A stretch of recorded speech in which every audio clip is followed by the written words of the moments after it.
নমস্কার, আপনারা সবাই কেমন আছেন? তো আগের দিন আপনাদের সবাইকে আমি নান মাখাটা দেখাতে পারিনি, মাখার পরের জাস্ট পার্টটা দেখাতে পেরেছিলাম। তো আজ আমি দেখাচ্ছি।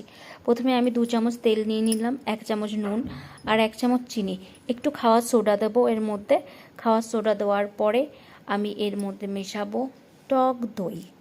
আপনারা যে ধরনের টক দই ইউজ করেন মেশাতে পারেন। আমি তো এটার মধ্যে হেরিটেজের দইটা মিক্স করছি, কেন এটার টেস্ট আমার খুব পছন্দ। এরপরে আমি 2 চামচ পাউডার দুধ দিয়ে দেবো। আপনারা লিকুইড দুধও দিতে পারেন এটা স্কিপ করে, বাট আমার কাছে ছিল না তাই আমি পাউডার দুধ দিয়ে দিয়েছি। এবার এর মধ্যে আমি দিয়ে দেবো ডিম, 3 পিস ডিম দেবো। এখানে মোটামুটি 750 ময়দা আছে, তার জন্য 250 ময়দাতে একটা ডিম।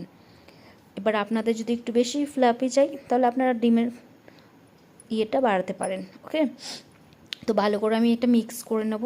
মিশ্রণটা ভালো করে একদম সুন্দর করে মিক্স করে নেওয়ার পরে